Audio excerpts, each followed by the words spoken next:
Hello students, welcome to only UPSC.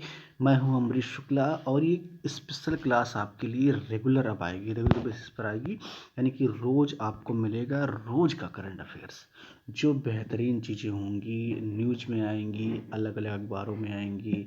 वो चाहे the Hindu हो, दैनिक जागरण हो, बिजनेस स्टैंडर्ड हो, ठीक है, किसी में भी आएंगी या किसी अच्छे वेबसाइट पर, इंडियन गवर्नमेंट की वेबसाइट पर या आउट ऑफ इंडिया किसी वेबसाइट पर उसको कवर किया जाएगा।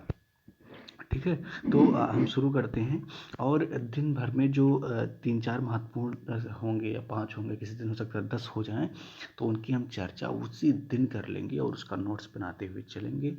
हाँ, लेकिन एक चीज़ समझने की ये है, आज 5 फरवरी है जब आपको ये वीडियो मिल रहा है, लेकिन हम चर्चा 4 फरवरी की करेंगे। ठीक है, यानी कि एक दिन पहले वाली चर्चा आपको दूसरे दिन मिलेगी, क्योंकि इसको बनाने में और अपलोड करने में वक्त लगता है। ठीक है, तो चलिए शुरू करते हैं 4 फरवरी की खबर को।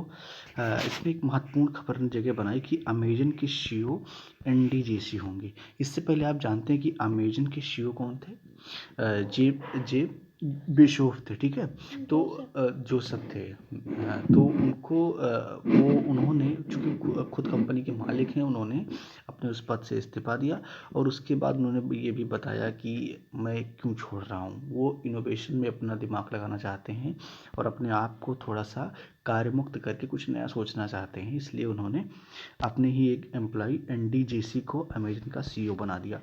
जो रेलवे या छोटे मोटे एग्जाम, वनडे एग्जाम की तैयारी कर रहे हैं, उनके लिए बहुत ही इंपॉर्टेंट है ये। ठीक है, कि अमेजन के सीईओ कौन बने हैं? एनडी बने हैं। ठीक है, अमेजन के बारे में थोड़ी जानकारी और मैं आपको दे दूं। अमेजन की स्थापना 1995 में हुई। ये एक ऑनलाइन रिटेल कंपनी के तरीके से काम करती है। जब आपको ऑनलाइन कुछ खरीदना होता है तो आप अमेजन को खोलते हैं या फ्लिपकार्ट को, तो ये लोग करते क्या हैं कि ऑनलाइन ही आप वहाँ पर सामान सेलेक्ट करते हैं, ऑर्डर करते हैं, भिजवा देते हैं। ठीक है, और अमेजन की स्थापना 1995 में हुई। वर्तमान में स्थिति ये है कि अमेजन कंपनी 122 लाख करोड़ रुपए पूंजी की कंपनी है, यानी कि जो इसका टोटल मार्केट कैपिटलाइजेशन है वो 122 लाख करोड़ है। ठीक है, ये थी अमेजन के बारे में जानकारी। हाँ, इसमें याद रखने वाली बात है एनडीजेसी। ठीक है, और आगे बात करते हैं। जो दूसरी महत्वपूर्ण खबर थी, इसने स्थान बनाई अखबारों में, सुर्खियों में, वो थी चौरा चौरी कांड का शताब्दी वर्ष में प्रवेश करना। 4 फरवरी 1922 को एक घटना हुई थी उत्तर प्रदेश के चौरा चौरी में।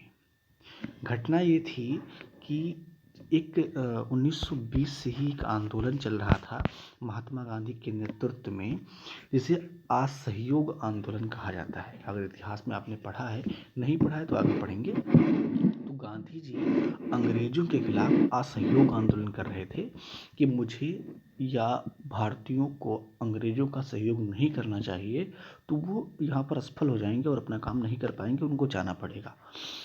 ये मूवमेंट चल रहा था और उसी दरमियान चौरा चौरी में एक घटना होती है। चौरा चौरी जो है ये गोरखपुर ज़िले में है, गोरखपुर देवरिया के बीच में है। तो देवरिया के कुछ लोग जो इस आंदोलन में शामिल थे, वो एक मार्च निकाल रहे थे और उस मार्च को चौरा चौरी एक थाना है, वहाँ की पुलिस रोकने की कोशिश कर रही थी। भीड़ उन्मादी हुई और दोनों में एक झड़प जैसी स्थिति बनी। उसके बाद में उस भीड़ ने चौरा चौरी के पुलिस थाने में आग लगा दी। ऐसा बताया जाता है कि उसमें थाने में जितने भी अंग्रेज सिपाही थे वो मर गए और 2-3 सिविलियन की भी जान गई थी। तो ये है चौरा चौरी घटना, लेकिन इसके लिए हम इसे याद नहीं कर रहे हैं। भारत सरकार इसको सेलिब्रेट कर रही है, इसके लिए नहीं सेलिब्रेट कर रही है। ये तो हुआ, आज़ादी की लड़ाई का एक पार्ट है।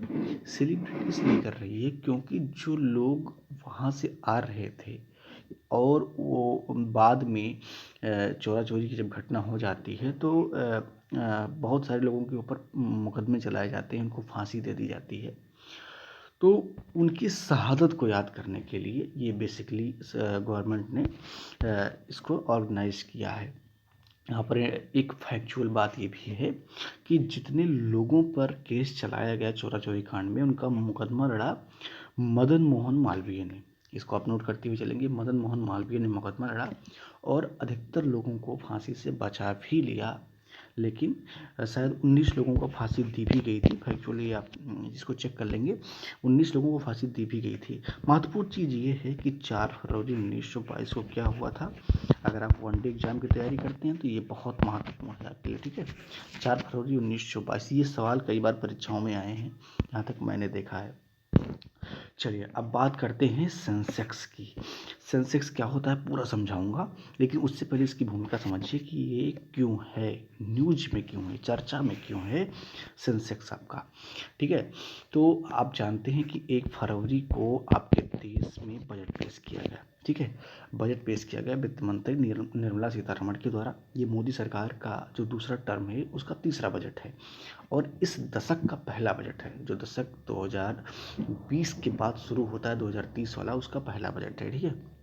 इस बजट में गवर्नमेंट ऑफ इंडिया ने एकदम धूमधाम से प्राइवेटाइजेशन करने का मोड बना लिया है।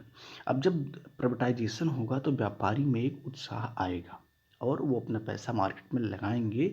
उसी का परिणाम है कि सेंसेक्स 50,000 के पार गया। ये रिकॉर्ड है, अभी तक सेंसेक्स 50,000 के पार नहीं गया था, ठीक है। तो अब ये समझते हैं कि सेंसेक्स क्या है और ये सुर्खी क्यों बना, ठीक है। बीएससी क्या होता है, सारी चीज़ें समझेंगे आप, ठीक है। तो आपने शेयर मार्केट का नाम सुना होगा, शेयर मार्केट, ठीक है। शेयर मार्केट एक ऐसी जगह है जहाँ पर आप किसी कंपनी में अपनी हिस्सेदारी खरीदते हैं। तो वो शेयर मार्केट कितना ऊपर जा रहा है, कितना नीचे जा रहा है, उसका सूचकांक जारी करने के लिए भारत में 2 महत्वपूर्ण सूचकांक हैं और उसके लिए स्टॉक एक्सचेंज हैं। तो बीएससी यानी कि बॉम्बे स्टॉक एक्सचेंज एक है और दूसरा है आपका निफ्टी, ठीक है। तो निफ्टी में 50 कंपनियां दर्ज हैं और बॉम्बे स्टॉक एक्सचेंज में 30 कंपनियों का ये संवेदी सूचकांक प्रस्तुत करता है, ठीक है। बीएससी की स्थापना 1875 में हुई। ये सबसे पुराना, एशिया का सबसे पुराना स्टॉक एक्सचेंज, ठीक है। 1875 में इसकी स्थापना होती है और बीएससी का ही एक संवेदी सूचकांक है सेंसेक्स, ठीक है। यानी कि बीएससी जो स्टॉक एक्सचेंज है उसका एक संवेदी सूचकांक है सेंसेक्स और ये 50,000 को पार कर गया है। यहाँ पर मैंने एक कटिंग लिया है और एक दैनिक जागरण के हवाले से, ठीक है।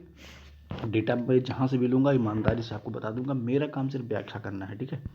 ये जो डेटा है इसमें सेंसेक्स का सफ़र दिखाया गया है। जुलाई 1990 में जब सेबी की स्थापना होती है, सेबी काम करना शुरू करती है। शुरुआत में सेबी को कार्यकारी आदेश के द्वारा स्थापित किया जाता है और उसके बाद में 1992 में सेबी एक्ट ला करके उसे वैधानिक दर्जा भी दिया जाता है।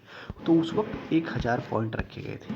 अब वो बढ़ करके फिर 1999 में 5000 पहुँचते हैं, फरवरी 2006 में 10,000 और देख रहे हैं कि एक भारी उछाल देखने को मिलती है। मई 2019 में 40,000 पहुंचता है और फरवरी 2021 में जब बजट पेश हुआ तो ये 50,000 पहुंच गया, ठीक है। तो ये इसमें एक बड़ी उछाल है। अब यहाँ पर ये जो आपके मन में सवाल उठ रहा होगा, जो जिन्होंने स्टॉक एक्सचेंज शेयर मार्केट नहीं पढ़ा है, कि ये 1000 से 50,000 और 1000 ही क्यों रखा गया, 100 क्यों नहीं रखा गया, 10,000 क्यों नहीं रखा गया। अगर इसको आपको समझना है तो आप हमारी क्लास विजिट कीजिए। ओनली यूपीएससी के प्लेलिस्ट में आप जाइए, वहाँ पर जो इकोनॉमिक सेक्शन है उसमें शेयर मार्केट वाला सेक्शन खोल के पढ़िए। मैंने बहुत ही आसान भाषा में इसे समझाया है और आप इसे समझ जाएंगे, ठीक है। तो ये है आपका शेयर मार्केट और सेंसेक्स, ठीक है। चलिए आगे देखते हैं। भारतीय कपड़ा उद्योग में बढ़ोतरी, सफ़ेद सोना। सफ़ेद सोना कपास को बोला जाता है, आपके लिए बेहतरीन एक कंटेंट, ठीक है। सफ़ेद सोना कपास को बोला जाता है। अब भारतीय कपड़ा उद्योग में बढ़ोतरी, ये सुर्खी क्यों बना, ठीक है। कई बार होता है क्या है कि जो है नॉर्मली जो कुछ सूचनाएं होती हैं उन्हें आप अवॉइड कर देते हैं और जो बिल्कुल ज़रूरत की बात नहीं होती है उसको दिमाग में बैठा लेते हैं। आपके दिमाग का एक लेवल होता है, उससे ज़्यादा वो स्टोरेज नहीं कर सकता है। अब आप गंदी चीज़ों को स्टोर करना चाहते हैं कि अच्छी चीज़ों को स्टोर करना चाहते हैं, ये आपके ऊपर डिपेंड करता है, ठीक है। तो भारतीय कपड़ा उद्योग में बढ़ोतरी होने के पीछे रीजन एक है कोरोना, ठीक है। जब कोरोना हुआ तो पूरी दुनिया ने चीन को घेरने की कोशिश की, यानी कि अमेरिका सहित जो यूरोपीय देश है उन्होंने आरोप लगाया कि चाइना का इसमें कोई ना कोई खेल जरूर है। और डब्ल्यूएचओ के साथ जिस तरीके से उसके रिलेशन है उससे ये बात खुल करके सामने आई कि चीन जो है वो कोरोना के लिए जिम्मेदार है, ठीक है। तो उससे हुआ क्या कि जो चीन के कपड़े थे, बेसिकली कपड़े और ऊन और कपास उनसे जो यूरोपीय मार्केट हैं या और अन्य मार्केट हैं उनके लोग पीछे हटने लगे। और जब वो पीछे हटे तो ऐसा माना जाता है कि कपास और कपड़ों के मामले में इंडिया और चाइना ही बेहतरीन जो है कपड़े और कपास उपलब्ध करवाते हैं। तो जब चीन से लोग नाराज हुए तो भारत की ओर शिफ्ट कर गए। ठीक है, भारत की ओर शिफ्ट कर गए। और यहाँ तक है कि जो भारत में टेक्सटाइल उद्योग में जो बहुत सारे मील बंद हो गए थे वो फिर से खुल गए हैं। और ये बताया जा रहा है कि इतनी ज़्यादा मांग हो गई है यूरोप और अमेरिका में भारत के कपास की कि उसकी आपूर्ति हम नहीं कर पा रहे हैं। यानी कि ये एकदम धूमधाम से चल रहा है और कई जगह पर एमएसपी से भी ज़्यादा पैसे इस पर दिए जा रहे हैं। ठीक है, तो ये हुआ कोरोना की वजह से। अब ये क्या है, ये आपको कोई नॉर्मल एग्जाम में इससे सवाल नहीं पूछे जाएंगे, लेकिन ये आपकी समझ को ज़रूर बेहतर करेंगे, इसलिए मैंने इसको मेंशन करके रखा। ठीक है, चलिए अब आगे बात करते हैं श्रीलंका की आज़ादी। ठीक है, आपका देश 15 अगस्त 1947 को आज़ाद हो गया। ठीक है, लेकिन श्रीलंका की आज़ादी इसके बाद में होती है। श्रीलंका की आज़ादी होती है 4 फरवरी 1948 को। और ये 4 फरवरी का करंट अफेयर्स में कवर कर रहे हैं, इसलिए श्रीलंका का जिक्र करना ज़रूरी है। जब श्रीलंका आज़ाद हुआ तो इसका नाम श्रीलंका नहीं था, इसका नाम सीलोन था। ठीक है, इसका नाम क्या था, सीलोन। कई जगह पर आपने इसको देखा भी होगा या कई पुराने नेताओं का आपने इंटरव्यू देखा होगा तो सीलोन बोलते हैं। जब वो जिक्र करते हैं श्रीलंका का तो वो बोलते हैं कि सीलोन सीलोन। ठीक है, तो इसका नाम सीलोन था। ठीक है, और सीलोन का नाम चेंज किया गया 1972 में और इसे लंका कर दिया गया। ठीक है, लंका कर दिया गया, सीलोन का नाम चेंज करके लंका कर दिया गया। और इसी वर्ष यानी कि 1972 में ही ये गणराज्य बन गया। ठीक है, गणराज्य बन गया।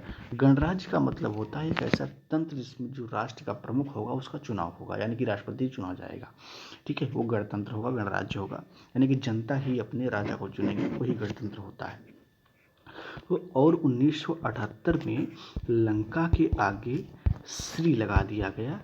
ठीक है, यानी कि जो वर्तमान नाम श्रीलंका है इसको बनने में काफ़ी वक्त लगा। 1948 में आज़ादी होती है, 72 में लंका नाम रखा जाता है, 1978 में इसका नाम बदल करके श्रीलंका कर दिया जाता है। ठीक है, तो ये श्रीलंका की आज़ादी से संबंधित महत्वपूर्ण तथ्य थे। देखिए, ये सारी जानकारी आपके दिमाग, आपके समझ को मजबूत करते हैं, बेहतर करते हैं, जो आपके लिए बहुत ही लाभदायक होते हैं। चलिए अब आखिरी इम्पोर्टेंट चीज़ पर चलते हैं, भेदिया व्यापार।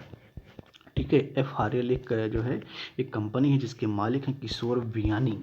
किशोर बियानी सहित कई लोगों पर, अनिल बियानी पर जो है सेबी ने प्रतिबंध लगाया है। और सिर्फ प्रतिबंध नहीं लगाया है, उनके ऊपर जो है वो लगाया है कि उनको पैसा भी देना पड़ेगा, यानी कि जिससे आप कह सकते हैं आर्थिक दंड लगाया है। 1 करोड़ रुपए उनको जमा करना होगा। अब आप सोच रहे होंगे कि ये खबर बता रहे हो इसके पीछे क्या है, इसको समझाओ, मुझे क्या पता कि कौन है बियानी। मुझे भी बियानी होने से कोई मतलब नहीं है, बियानी तो बस एक एग्जाम्पल है। मुख्य मुद्दा है भेदिया व्यापार। भेदिया व्यापार क्या होता है, तो सेबी ने आरोप लगाया। सेबी क्या है, शेयर मार्केट को रेगुलेट करती है। ठीक है, तो सेबी ने कहा है कि किशोर बियानी और अनिल बियानी और उनसे संबंधित 1-2 कंपनी ने भेदिया व्यापार किया, जिसको इनसाइडर ट्रेडिंग कहा जाता है इंग्लिश में। ठीक है, इसलिए इनको 1 साल के लिए प्रतिबंधित किया जाता है शेयर मार्केट पर और 1-1 करोड़ रुपए प्रति व्यक्ति पर आर्थिक दंड लगाया जाता है। अब सवाल ये उठता है कि भेदिया व्यापार क्या है, क्योंकि वो ठीक है एक आपराधिक मामला है, कोई होगा कानून के खिलाफ तो कर दिया होगा। भेदिया व्यापार का मतलब ये होता है कि जैसे आप किसी कंपनी का हिस्सा हैं और कंपनी की अप्स डाउन्स को जानते हैं, यानी कि अंदर आपकी जानकारी है। ठीक है, और उसके बाद में उसके अप्स डाउन को जानने के बाद में अगर आप आकर के शेयर की खरीदारी या बिकवाली करते हैं तो ये इनसाइडर ट्रेडिंग या भेदिया व्यापार कहलाता है। ठीक है, और ये शेयर मार्केट में अवैध होता है। एक एग्जाम्पल समझिए, मान लीजिए मैं मुकेश अंबानी की कंपनी जियो में एक एम्प्लॉय के तरीके से काम कर रहा हूँ और हाई लेवल पे काम कर रहा हूँ। ठीक है, अब मुझे पता है कि जो मार्च का महीना होगा उसमें जियो प्रॉफिट कमाएगा या घाटे में जाएगा, ठीक है। अब अगर इस जानकारी के आधार पर मैं इस जानकारी को लीक कर दूं या शेयर मार्केट में आकर के उछल पुछल मचा दूं, किसी को बता दूं या खुद कर लूं कि जियो के शेयर मैं बेचने लगूं इस अंदर की जानकारी को मिलने के बाद में, तो ये इनसाइडर ट्रेडिंग या भेदिया व्यापार होता है। इसे व्यापार के दृष्टिकोण से अच्छा नहीं माना जाता है और इसलिए किशोर बियानी पर आरोप लगाया गया है और इन्हें 1 साल के लिए बैन कर दिया गया है। तो ये इनसाइडर ट्रेडिंग पूरा का पूरा शेयर मार्केट अगर आपको समझना है, भेदिया व्यापार क्या होता है, ठीक है, ये सारी चीज़ें अगर आपको समझनी है तो आप ओनली यूपीएससी के इस प्लेलिस्ट में जाइए, जो इकोनॉमिक्स वाला सेक्शन है उसमें जाइए और आपको उसमें सब कुछ मिल जाएगा एकदम जीरो से अगर आपने कुछ भी नहीं पढ़ा है तो आपको पूरा इकोनॉमिक्स समझ में आएगा। चलिए मिलते हैं, कल बात करेंगे 5 फरवरी के करंट अफेयर्स पर, ठीक है। 5 फरवरी को क्या हुआ और अन्य अखबारों में जो अलग अलग अखबार क्या सुर्खियाँ बनी। एक चीज़ और है, अगर कोई इंपॉर्टेंट एडिटोरियल भी आएगा तो उसकी भी हम चर्चा करेंगे।